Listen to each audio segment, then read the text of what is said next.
The loneliest years of a person's life are not the ones anyone warns you about. They are 65 to 75, and nobody my age will say that out loud. We smile, we say we're fine, and that silence costs us years. There are 3 reasons this decade does it to us, and the third one surprised even me.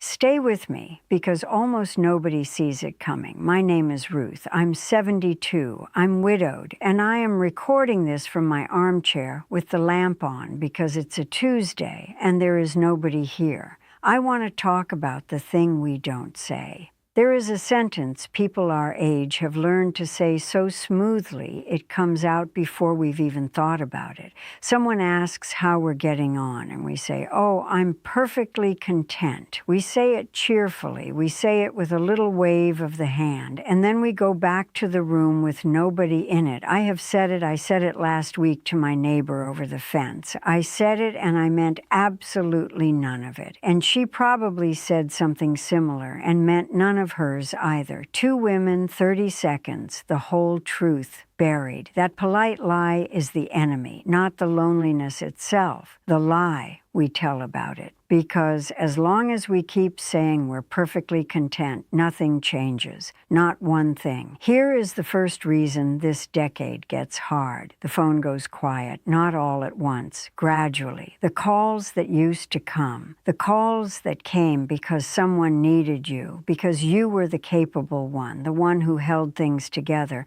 those calls slow down. The children are busy in the particular way that 40-year-olds are busy. You understand it. You do not blame them. But understanding why the phone is quiet does not make the quiet smaller. Sylvia, she's 68, lives about 4 streets from where I used to live. She told me once that she'd started leaving the radio on in the kitchen just to hear a voice at mealtimes. Not for company exactly, just so it wasn't completely silent. She said it so lightly, like it was nothing. It wasn't nothing. The second reason, and this one hits harder than the first, the friendships built on proximity, the ones that held for decades because you were in the same office, the same street, the same school run, were held up by circumstance, not by choice. And when the proximity goes, most of them go quietly too, not with a row, not with a falling out. They just thin. People drift. Christmas cards stop. You mean to ring, you don't ring. I did not ring for 3 years.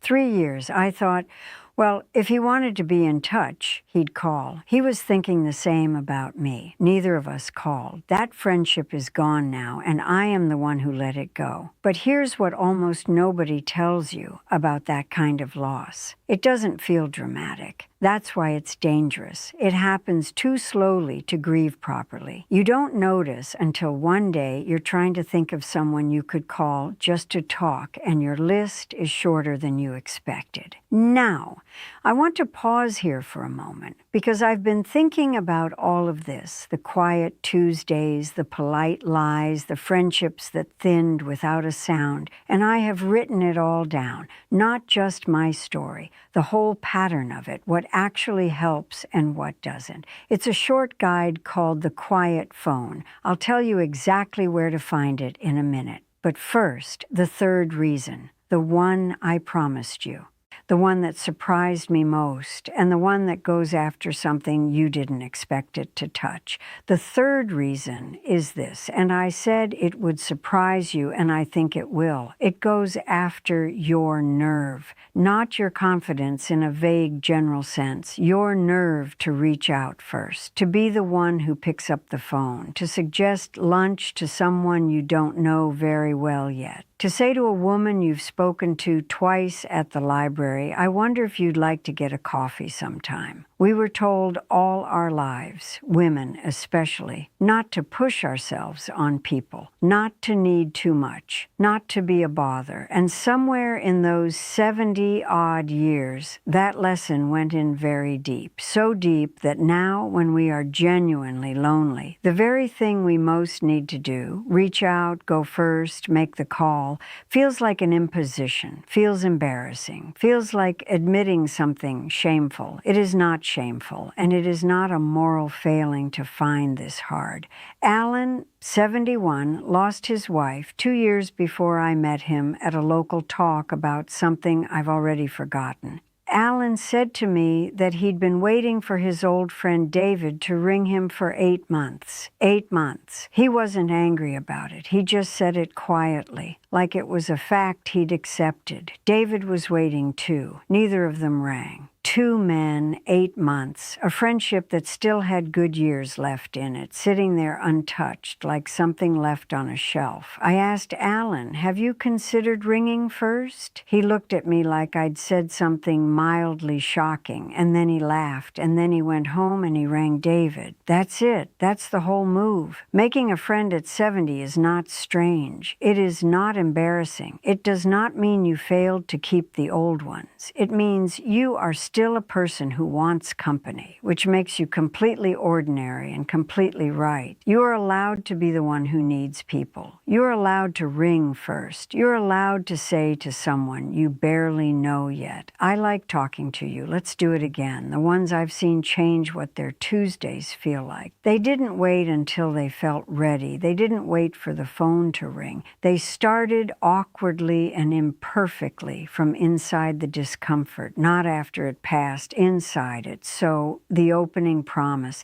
I said the third reason was the one almost nobody sees coming, and I hope now you see why, because it doesn't look like loneliness. It looks like politeness. It looks like not wanting to be a bother. It looks like waiting for the right moment. But what it actually is the polite lie wearing a different coat. We're not saying I'm perfectly content anymore. We're saying I'll reach out soon, and soon never comes. Stop saying soon. My guide, The Quiet Phone, is not a self-help lecture, and it doesn't talk to you like you need fixing. It walks through exactly what changes when you stop being lonely in silence. What a Tuesday can actually feel like when you've stopped waiting for someone else to go first. The link is in the description. Go and grab it. It picks up exactly where this conversation ends. I'm Ruth. I'm 72. I'm in my armchair with the lamp on, and I'll be here next week.